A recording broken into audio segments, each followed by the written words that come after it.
Olá, está entrando no ar o Boletim do Esporte pela Terceira Via TV, Campos, Macaé e Rio das Ostras, a melhor imagem também em HD. E vamos aos destaques desta edição. Ronaldinho Gaúcho treina pela primeira vez nas Laranjeiras, apenas exercícios físicos. Fred, com problemas no adutor da coxa esquerda, inicia tratamento. Federação realizará reunião do Conselho Arbitral no dia 6 de agosto, para cuidar do próximo estadual com 16 clubes, mas só os pequenos participarão.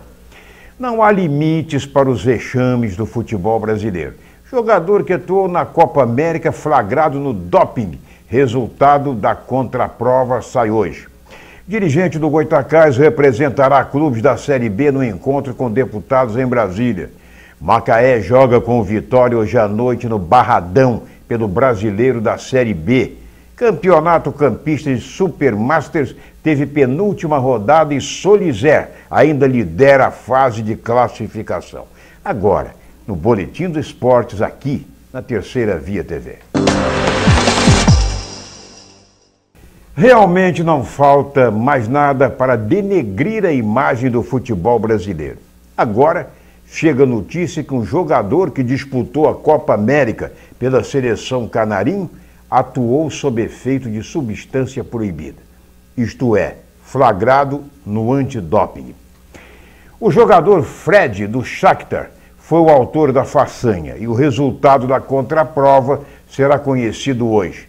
Segundo a CBF, a entidade aguarda o resultado para tomar as providências cabíveis.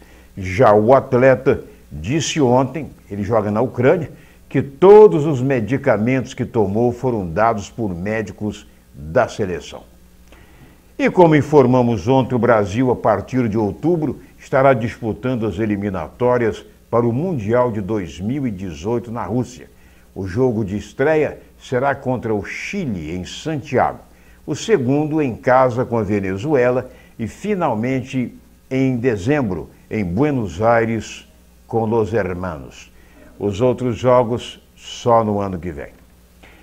E segurem mais essa. Domingo em São Petersburgo, na Rússia, onde aconteceu o sorteio das eliminatórias, o presidente daquele país, Vladimir Putin, saiu-se com essa pérola. O presidente da FIFA, o senhor Joseph Blatter, é uma pessoa íntegra e eu não acredito nas acusações de corrupção que estão lhe acusando. Quer dizer, disse o presidente da Rússia. Ronaldinho Gaúcho finalmente aportou nas Laranjeiras ontem à tarde. O jogador chegou à sede do clube tricolor pouco depois das 14 horas. Colocou o uniforme de treino e deu várias voltas em torno do gramado. Depois foi para a sala de musculação, fez alguns exercícios e às 16 horas e 15 minutos ele foi embora. Mas antes ele conversou com Fred, que chegava para iniciar um tratamento no departamento médico. O atacante sofreu uma contusão no músculo adutor da coxa esquerda e não sabe se poderá atuar no próximo fim de semana. A contusão, aconteceu na partida com a Chapecoense no último domingo às 11 horas da manhã. Por falar em Fluminense, o nosso Rubens Leal, que aposentado, já foi inclusive guarda ferroviário na antiga rede ferroviária federal lá no Rio de Janeiro. Rubens é um baixinho meio invocado. Ele disse que o Fluminense não se conforma com o resultado e disse que viu o jogo sentado na poltrona de sua casa e que o juiz da partida não foi um juiz, só um ladrão. Que se ele pudesse, tivesse lá, descarregava, ainda tem uma arma daquele tempo antigo lá pingente. Aqueles caras que pegam carona no trem, surfistas lá na Central do Brasil lá e tal, aquela coisa, com ele não tinha vez, entendeu? Ele resolvia botar para fora, pintava o set. Então ele disse, olha, o Fluminense foi garfado descaradamente lá em Chapecó. Mas o futebol brasileiro, na verdade, está cheio de piadistas. Agora foi a vez do Andrés Sanches. Esse já é conhecido, vice-presidente do Corinthians, dizer que está pensando em emprestar Alexandre Pato, atualmente no São Paulo, ao Bragantino, que disputa a Série B. Ele lembrou que há uma parceria entre os dois clubes e que o Coringão paga 50% do salário de R$ 800 mil que o Pato recebe atualmente. Os outros 50% são pagos pelo São Paulo. Presidente do Bragantino, que é filho, né, do antigo Nabi Abichedid, foi presidente da Federação Paulista e tudo mais, diz que agradece penhoradamente. A Federação de Futebol do Rio de Janeiro realizou ontem em seu auditório uma reunião do Conselho Arbitral com clubes das séries B e C. Mas, na ocasião, foram definidos representantes das duas séries para a audiência que vai acontecer no dia 26 do próximo mês, em Brasília. Será uma audiência pública na Câmara dos Deputados para discutir assuntos referentes ao futebol.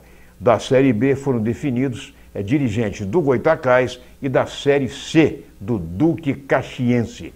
Na oportunidade, Marcelo Viana, diretor de certames da federação, lembrou os representantes de clubes sobre a necessidade de regularização dos laudos técnicos nos estádios para os certames do próximo ano.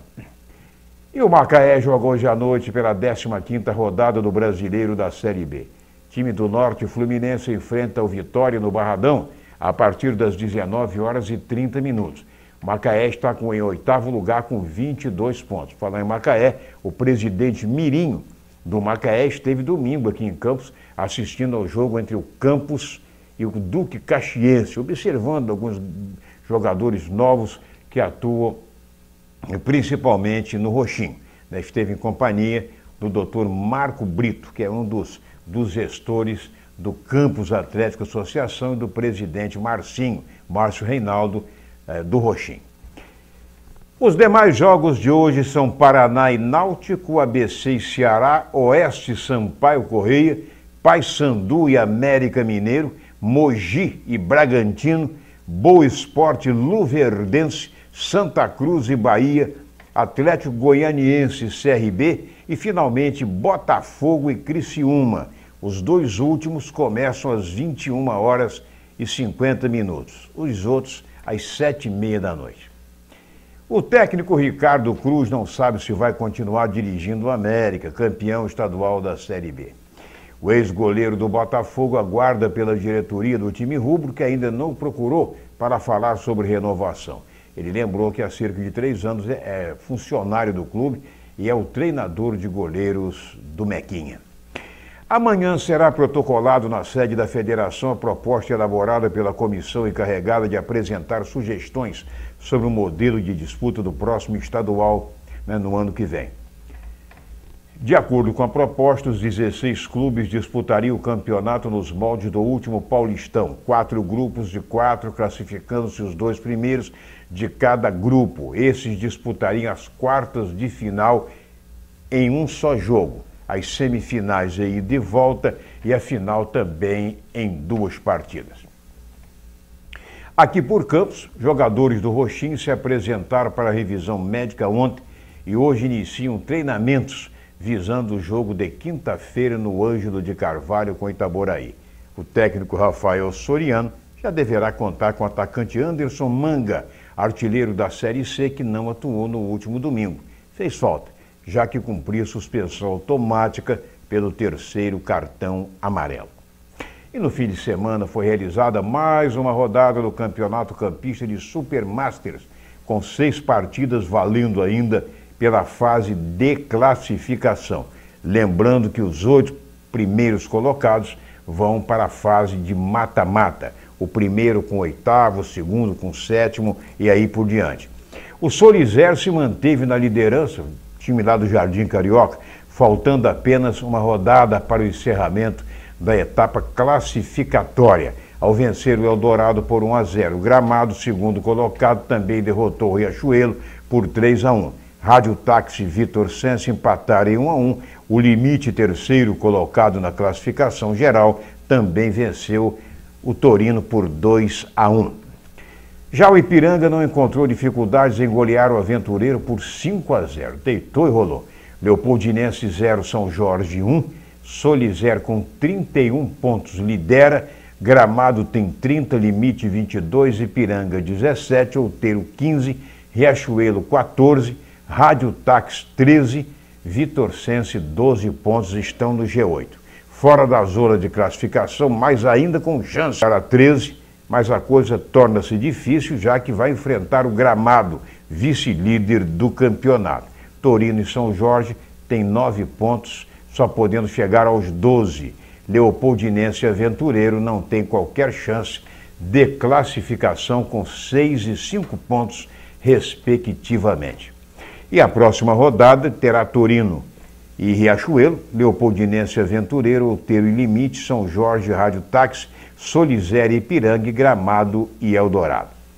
E lembrando que as inscrições para a 71ª prova ciclística de São Salvador, que está no calendário ciclístico nacional, podem ser feitas até o dia 3 de agosto na Rua Oliveira Botelho 163. Eu vou repetir, Oliveira Botelho 163, no centro, é aquela rua que fica atrás do quartel do 8º BPM, ou pelo site da Federação de Ciclismo do Rio de Janeiro. Aos vencedores da prova, em suas respectivas categorias, serão distribuídos prêmios no valor total de R$ 26.700. Daqui a pouco nós voltamos com o segundo bloco e conversando com Magno Prisco, o Maguinho. É rapidinho, segura aí, pai e bola.